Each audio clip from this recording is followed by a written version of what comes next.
We are in the middle of, or towards the end, but the middle towards the end of the study of The Naked Now by Richard Rohr, the Franciscan that runs a contemplative practice and is a really, truly masterful teacher in these times we live in. The subtitle of this book is Learning to See as the Mystics See.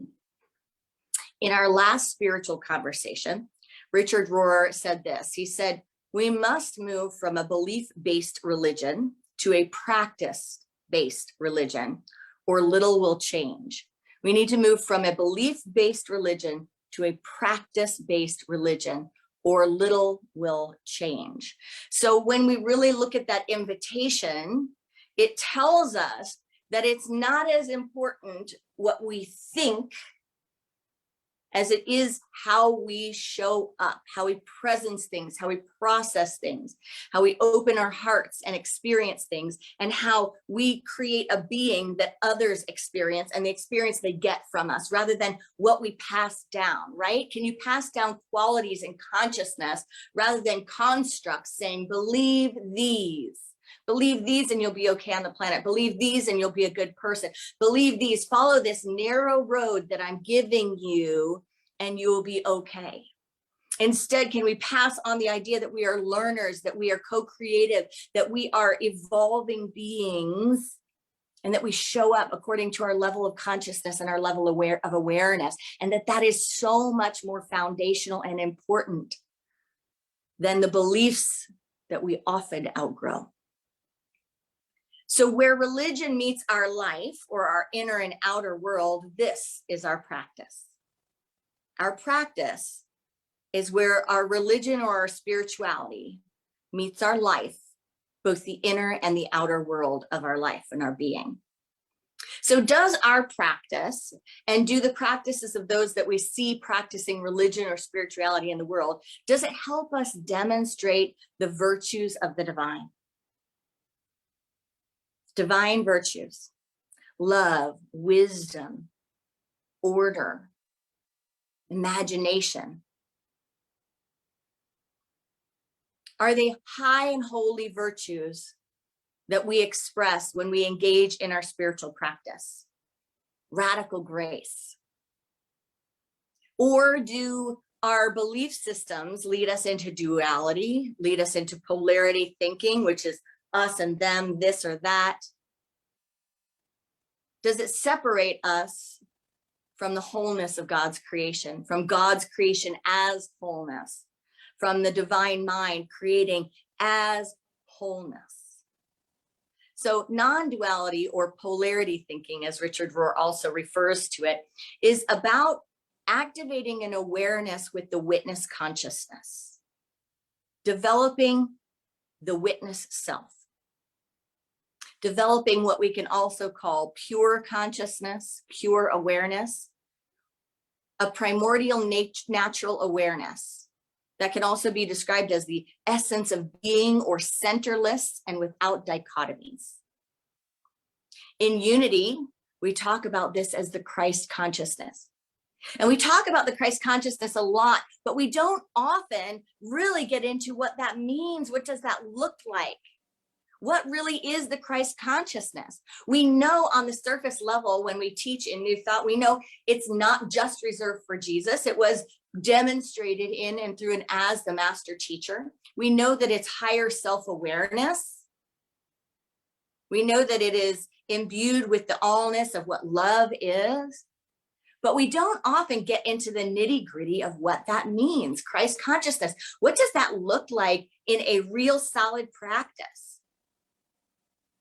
And that's what we're exploring and diving more deeply into today. So last week, we also talked a little bit about understanding and judgment or acceptance. And that's a big struggle of the human condition, trying to understand others. In the human condition, the ego mind, or the separate sense, the dual thinking mind, we tend to have a need to understand. Have you noticed that in yourself? Have you noticed that you seek to understand?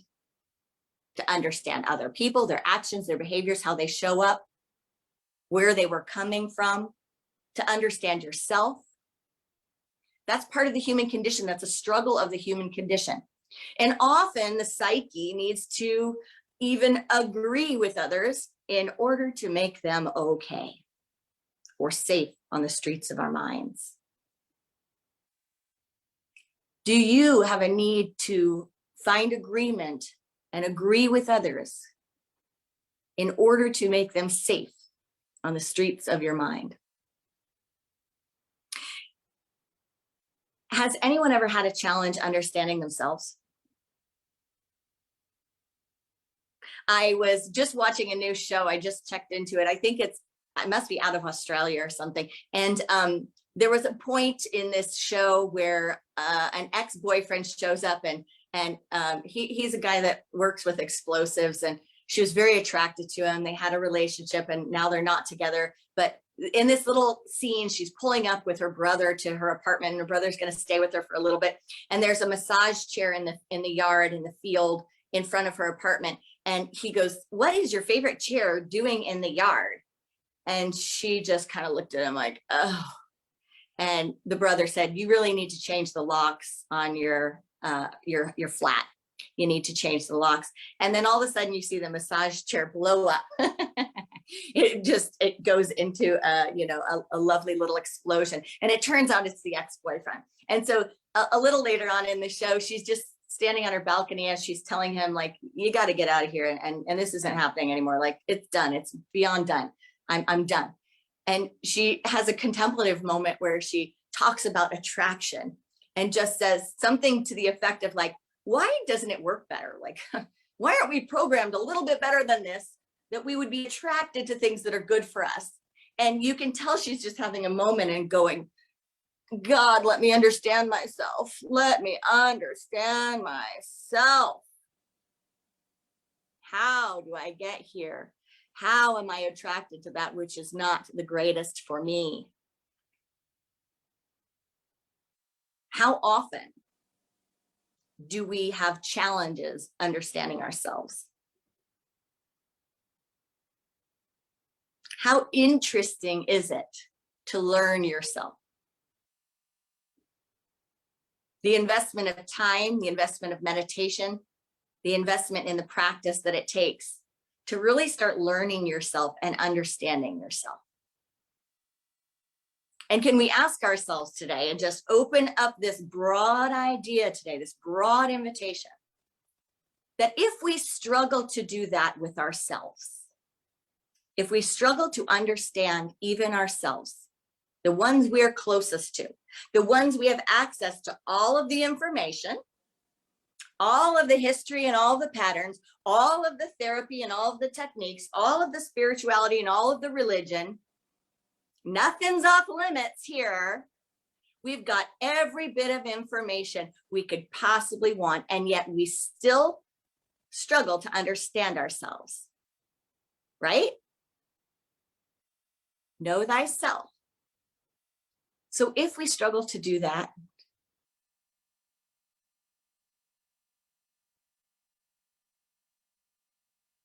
to withhold love, acceptance, until we can understand others, is insanity.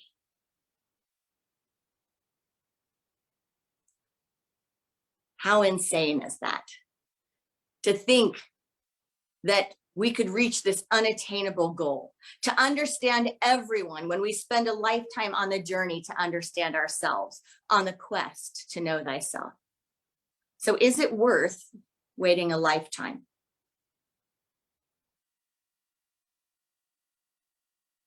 A lot of injuries happen when we withhold approval and when we withhold love. When we are waiting to understand or to decide if we agree. And the illusion is that approval needs to have understanding and agreement. Can we stop waiting until we understand to love? Can we stop waiting until we receive understanding to show up as love, to generate love, to activate love, to give love? One of the core needs of the human condition is to belong. It is one of the core needs of the human condition. You take out belonging, and the psyche will twist and turn and contort itself to get attention, to be heard, to be loved. And it is not pretty. In fact, some people call it evil, some people call it sin, and some people call it hell on earth. But no matter what you call it or call it nothing, call it a cry for love, because that's what it is. Our core need in the human condition is to belong, to be accepted, to be approved of. And it takes a lot of work, right? Doesn't it take a lot of work to move beyond that, to work with yourself and move yourself beyond that, or invite yourself to grow past that? So what if our acceptance wasn't based on the idea of approval? Entertain that thought today. What if acceptance didn't need to be based on the idea of approval? So follow this train of thought. We seek understanding. We see something in ourselves or others. We want understanding. And then behind that, we really usually want agreement. We love agreement. We love being on the same page. And then, but we're kind of okay with understanding without agreement, but it's just still not, we still don't feel like we're soulmates with someone when we got that. We don't feel like they're in our tribe, in our pod. But we can take it. But we have understanding, then we have agreement, then we have approval, then we have acceptance. What if we were to move beyond these? In New Thought with forgiveness work, we teach that accepting an apology or offering forgiveness is not about validating, condoning, consenting, sanctioning, authorizing, giving permission. It's not about that. Forgiving is giving before. It's giving without conditions. It's releasing someone's ties to you. It's releasing your ties to what you think didn't go as it should have gone. It's releasing your hold on the past. And as many people have said, it's giving up the hope that the past can be different. Forgiveness is giving up the hope that the past can be different. So it's about being with what is. So how can we apply that to acceptance, to belonging, to creating and making space for all life on this planet, for the inner life within us to be accepted, not rejected? We know also that there is a principle that what you resist persists. What you resist gets tangled. What you resist grows into an octopus that takes you to the bottom of the ocean. So it's like when we feel that, recognize we're on a ride. And what can I do to step into my practice to engage in non-duality thinking, which I pose is the Christ consciousness. The Christed thinking, not reserved just for Jesus, the Christ who demonstrated, but the invitation that the master teacher gave to each one of us, inviting us into a mindset that is a rebirth, a mindset that is new, a mindset that is free from dogma, free from conditioning, that is simply about awareness. So how can we relate the deeper practice here? Hear this. When we withhold love, or when we separate into duality thinking and polarities, polarity thinking, when we do that, we have to really, well, we have the invitation to really look at the options here, right? The options are that I can wait till I understand and agree. Wait. We don't even understand and agree with ourselves. Anyone not agreed with their own choices? I've made a lot of choices I don't agree with.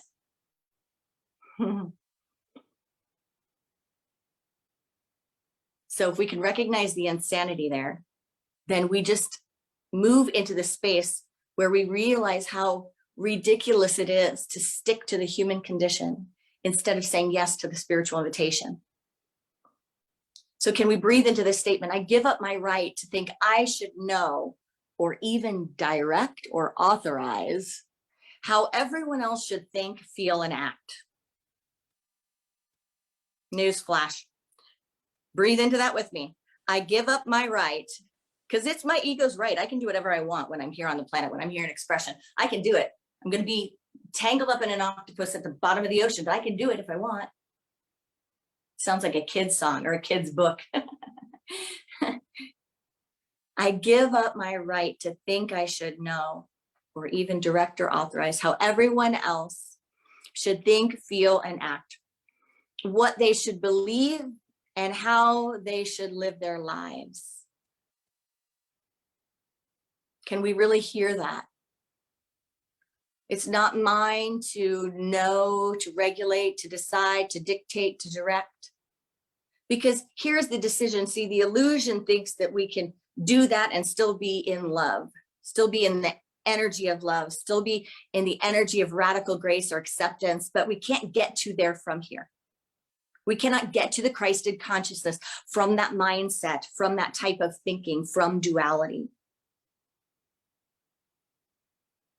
And the illusion is that if everyone would be like you, like me, or like I would direct, like, because it's probably not even like we would be, right? We'd like to tell ourselves too. It's like how I would like to be. We probably don't even want everyone to be like us, but oh, the temptation to tell everyone else how they should live their lives, like we've done a great job here, you know, and we have, and we've not, you know, right? Be humble about it, right? I have, and I've not. And that's okay. It's all wholeness in the space. But if I can move through that illusion that I actually could be the leader and the director of every being on this planet and how humanity operates and how divinity operates, if I could just let that go, that funny, crazy desire to assert authority over, to control, to have dominion, and instead rest in the practice of allowing, then I actually move into freedom and emancipation. Then I move into the sweetness of life. Then I move into the gifts that are right here, right now, in the present moment, always, unconditional. Then I move into radical grace. So who has enough on their plate, living their own life? Just raise your hand, post it into the chat, scream in your living room. Who has enough on their plate, living their own life, making their own decisions, their own mistakes, paving their own path with the wisdom and consciousness available to you in each moment?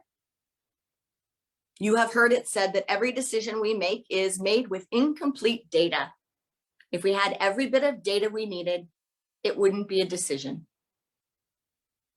Non-dual thinking is that non-dual awareness, that witness consciousness, that pure consciousness that moves in, that is beyond duality, beyond polarity thinking. Polarity thinking tells us there are two choices, or there is a spectrum of choices, rather than there is a wholeness to be experienced. Non-dual thinking is even beyond a spectrum, you know, beyond saying like, okay, there's not just two choices, there's like this range, here we go, this range. That's the mind's need to categorize, to classify, to contain things so that we can understand them, so that we can put words to them. I was recently at the Living Van Gogh exhibit in Kansas City, and oh my Lord, that man, the words that he wrote, he was a mystic, he was prolific. And one of the things he said, and I don't have the exact quote, but it was about us spending our lives, that we spend our whole lives trying to put into words our experience,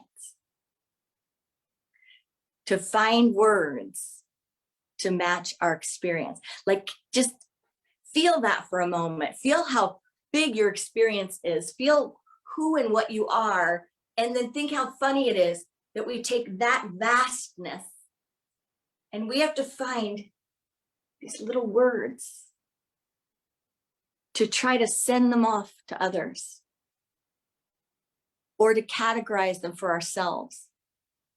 How limiting that is.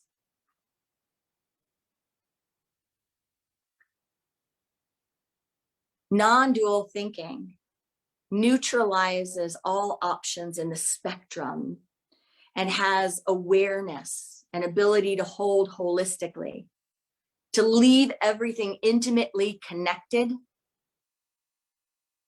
to see the whole, to just observe. That's what's really referred to by having a beginner's mind, or having the mind of a child, the eyes of a child, or to do heart seeing or third eye seeing. Can I see without that whole crazy conversation going on? That is really the definition of insanity, to buy into it. There is an idea today that's challenging a number of folks currently. I know it's challenging a number of folks, and I recently had an epiphany about it. So there's something called, and for some of you, this may be your first introduction to it, but there's an idea of non-binary thinking, right? Non-binary thinking, and non-binary is an umbrella term for people whose gender identity doesn't sit comfortably, and I'm reading this definition, doesn't sit comfortably or exclusively with man or woman. Do you know of this concept? Okay, so this idea, and for some of you, you're going, what? What? I watch a show called Good Trouble. I'm not recommending it, I'm just saying that I watch it. But it's a great show for me to see what's going on in the generations that are younger in age than my own, so that I can understand some of these, not understand, right? But be present with some of these concepts that are emerging in our world. And anyway, one of the ideas is this idea that has emerged within people of not identifying with a gender. And one of the ways that this came across my radar is a conversation with someone about how some stores are talking about not putting a girls section and a boys section in kids' clothing. And they're just doing all of the clothing, right? All the clothing there in any colors, trucks and unicorns and whatever, because there's a recognition that we are force feeding rigid gender identities on our children, right? And for so many, it doesn't trigger us, or it doesn't seem to affect us, right? But if you observe parenting deeply, you'll recognize that so much comes from how we start out. I mean, we start out with, our responses are different. Like we punch a little boy baby on the arm, hey buddy, hey buddy. And the little girl baby, we're like, oh, you want a dolly you could take care of? Let's start taking care of people because you're a girl bunny. Hey, you want a truck? Get in it, start driving because you're a boy bunny. There is so much, it's loaded. But honestly, I'm going to be transparent here. When I heard about that conversation, I thought to myself, oh Lord, I don't want to have to search through a bunch of boys' clothes to find George's clothes anymore. It literally was just a little overwhelming. Like, what would I put in then to find what I want? I have to go through twice as much stuff to find what I want for her, because I would be more on that line of, less trucks or less this or whatever it is, right? Like, think about all the thinking. And then think about if that was my first thought, right? Not my first thought. My first thought was, that's cool, that's interesting. And then I thought practically, wait, that's going to be interesting. I guess you can Google the color. If you did it all online, you could say color and this and that. But do you see where I'm going? You see how everyone will have their shutdown. And this is a silly little example of where the brain goes, and some of those reactions are hateful. Some of the reactions are dangerous. And some people that are born into the dualistic paradigm and pressed into those very narrow options will tell you that they were not life-giving. That in fact, they were suffocating. That in fact, they didn't create the space for their soul to thrive. I have a friend who has two parents that are same gender loving people. And so they came together for a marriage, and it always kind of boggles my mind thinking like that was a lot to do, to have two same gender loving people of the opposite gender loving affinities come together for a marriage. So a man and a woman came together, they had a child and created a family, and then they had to go through that, I can only imagine, grueling process of acknowledging who they were and what their heart desires were, what their vision is for their life. And they had to shift and rearrange their family, when if they had instead been nurtured in a holistic environment that was less judgmental and less conforming as far as duality and more expansive and open, they may have been able to create a life with less suffering or difficulty. But just, can you just imagine that? Making yourself so, whatever it is, what your parents wanted you to be, what your world wants you to be, whatever it is, shifting yourself so much that you fit into someone else's box. So when we can look at these things from this perspective, we see it is only the Christed consciousness, or the awakened consciousness, the anointed consciousness, the consciousness of pure love and radical grace, that gets out of our own ideas and our own limitation to offer expansiveness and wholeness in the world we create with others. So one of the things about the non-binary umbrella is that a lot of people are confused about that, going, wait, no, you're born with a gender. Well, you're born with a sex. But gender identity is something that is being expressed now as being fluid. And I know some people, even right here in New Thought, probably just want to turn this off and go away. But I am telling you that we are all here to make sure that love can flourish on the planet. And we are all here to co-create a world that works for all. This is our practice, and it's not enough anymore to keep it private and not to make it a social good. It's not enough anymore to act like people aren't committing suicide because of it. It's not enough anymore to secretly not care that our limited ideas are the reason why some people are suffering. And our invitation is radical grace. So it was broken down for me when I had a moment of mindfulness and a moment of awareness. I was staring at a chair, actually, and one of my funniest memories of taking a Course in Miracles, which is a book that is often used in New Thought, though it is not a foundational text of New Thought. But I studied Course in Miracles in college along with the Landmark Forum. And both of those programs are designed to help you break out of your limited beliefs. And they are both masterful at doing that. They are designed to show you the constructs of your mind and how they confine you, right? How there are lines and there are labels, but when we make those into boundaries and borders, we suffer. So I was working with A Course in Miracles, and I just remember it being one of the funniest things.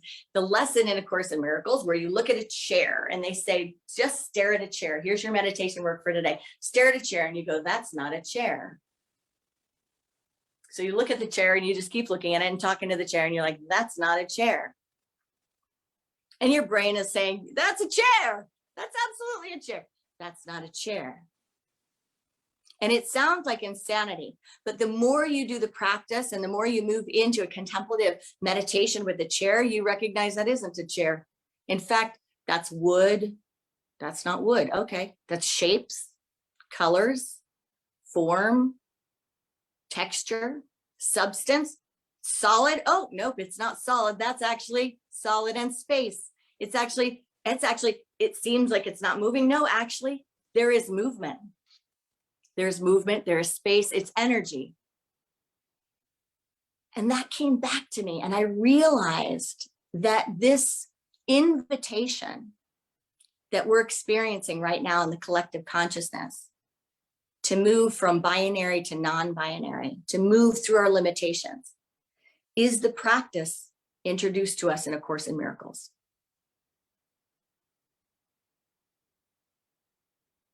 It is the practice of looking at the gender or the sex, the gender, and saying, that's not a gender.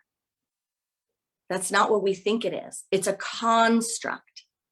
It's an idea that we created. And when we recognize, as co-creators with God field, God energy, when we recognize that our job is to co-create, whether or not we like it, we do it, and we are it. Our job is to co-create. Then we have to ask ourselves, is it co-creating a world that works for all? Is it co-creating according to the highest consciousness and the holy virtues and values of the Most High?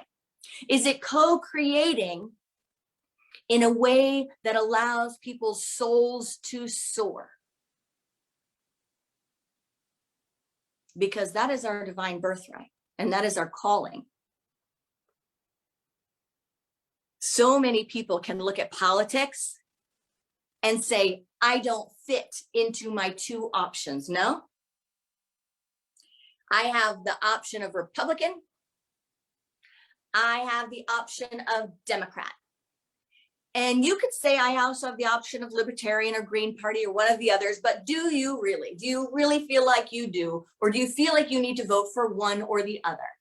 And how many of us feel like where we fit is not either one of them? Do you know that there is an idea of issue-based voting? Issue-based voting, where you look at the issues, you choose upon the issues, and then your representatives have to bring that vote and cast that forth. And you know that when we look at issue-based voting, we are more aligned than we are different.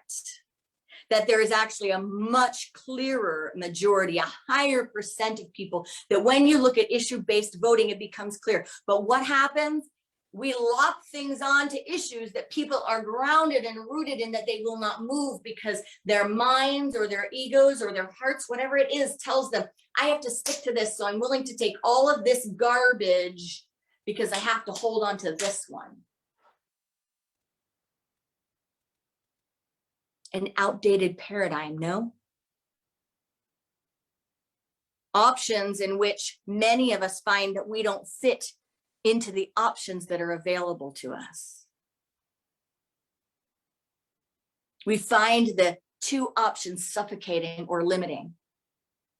So if it's a challenge to look at the non-binary idea, think about it, about how you might feel about politics, or fill in the blank. Whatever it is to you, it's like you were given two choices. Maybe you were given the choice to be this religion when you were born, or to have none. This or none. And maybe that didn't work for you. Maybe that was confining and you had to break through all of the stereotypes of what was available. Maybe it was about what job or what passion for your life's work. Maybe you were only given a couple of options that were in the acceptable realm, and you had to do great work to break through and find out what your heart is asking for.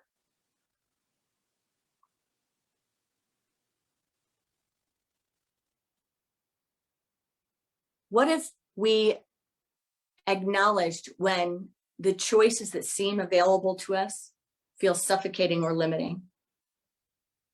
What if we acknowledged when they feel suffocating or limiting to someone else, and we were able to draw forth from the awakened consciousness and create radical grace? Richard Rohr talks about non-dual thinking, and he says this: non-dual thinking is a way of seeing that refuses to eliminate the negative, the problematic, the threatening parts of everything. It rejects any way that too quickly says, that's not possible. That's not possible, or that doesn't make sense. As such, non-dual thinking actually clarifies and sharpens your rational mind and increases your ability to see truthfully, because your biases and fears are now out of the way. Non-dual thinking does not divide the playing field of the naked now, nor does it eliminate the problematic, but receives it all. It's like it has the space for all of it. Doesn't have to hold attention that resists or rejects or withholds love. He says this demands some degree of real detachment from yourself. The non-dual contemplative mind holds truth humbly, knowing that if it is true, it is its own best argument, and any formulation is still partial and imperfect. The contemplative knows that the truth held arrogantly will not bear the wonderful fruit of truth. Moral outrage at the ideas of others hardly ever serves God's purpose, only our own. I'll read that again.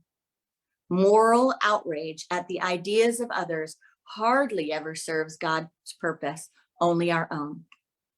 He goes on to say, non-polarity thinking, if you prefer that phrase, teaches you how to hold the creative tensions, how to live with paradox and contradictions, how not to run from mystery, and therefore how to actually practice what all religions teach as necessary. Compassion, mercy, loving kindness, patience, forgiveness, and humility. It allows you to live in the naked now and to resist the poles towards any shameful past or any idyllic future. One wonders if these virtues are even possible in any other way. Then he talks about the difficulty with mass religions, saying that at the present maturity level of most mass religions, we have largely been taught the opposite.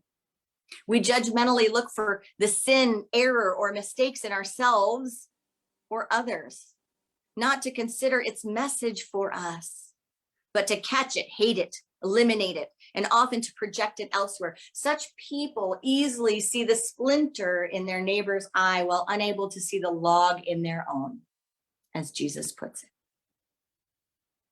He goes on to say, we are saying here, as religion historically did, that you need a whole new head.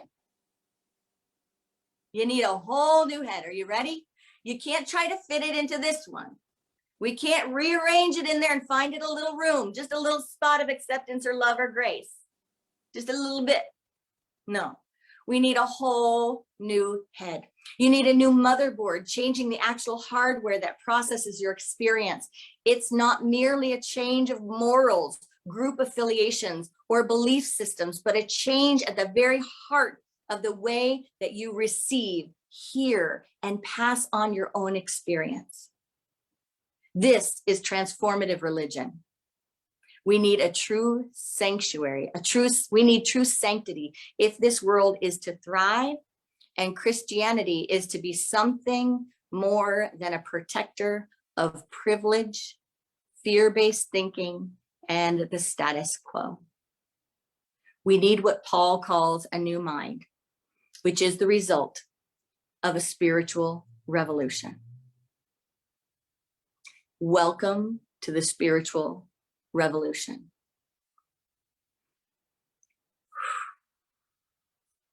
Let's take our blown minds and let's just create a space together, a meditation space that we can allow this not to be ricocheting in our minds in a way that's starting to bring up boundaries and borders, but just open our heart center for the message that is here for us today, for the next step in our evolution, in our transformation.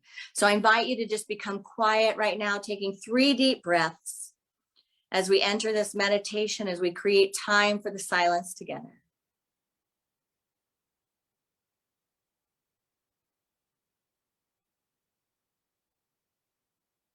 Inhaling and exhaling.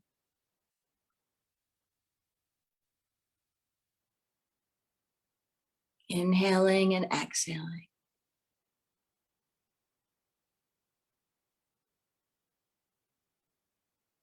Inhaling and exhaling.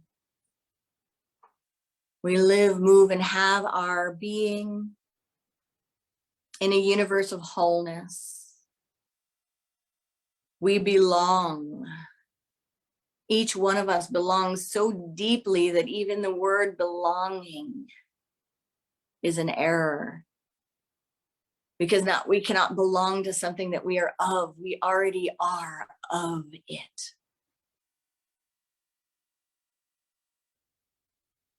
We are welcome. We are loved. We are whole.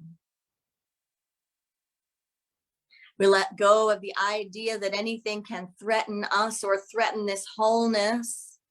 We let go of the idea that differences are wrong.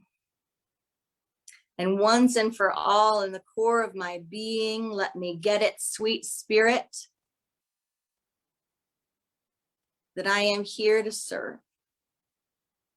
Let me be humble on this path, acknowledging what it is like to have this human experience, acknowledging so fully and completely that it's enough to be with what is on my plate, on my radar, in my heart. And then I go directly to headquarters with that which may feel limiting or bring me into fear, so that I may continue to develop the expanded awareness to embody love, to bring forth the divine qualities into expression here and now, in each moment, in my mind, in my emotions, in my actions, in my creation, in my being, with the beloveds and all of the creation from the great source.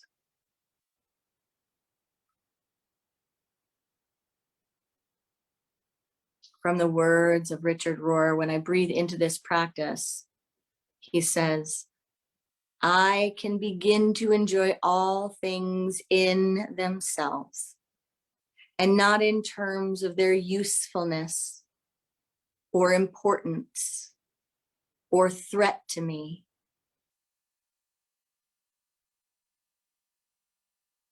He says this awareness deepens gradually on the cellular level, breathing level, heart level, seeing level, hearing level, touching level, aroma level.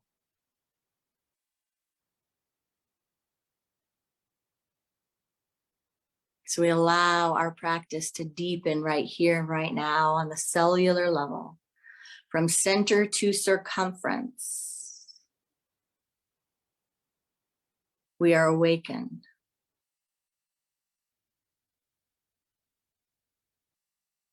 I breathe into the possibility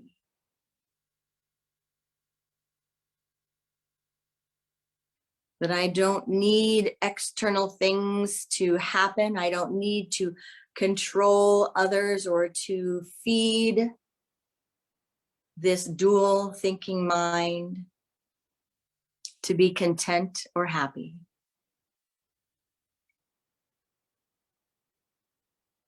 As I expand my awareness and deepen my practice, I find a safety that goes beyond what the world can offer. I find a peace that goes beyond what agreement and belonging can give me. I find the peace that passes all understanding. And I am present to the living water. This stable awareness, this holy consciousness, this spiritual conversion happens within me right here and right now, not as a one-time experience, but as a continual unfoldment, so that I might be about expressing, creating, and experiencing love. May the indwelling Holy Spirit teach me and remind me of all things God. And so it is. Namaste.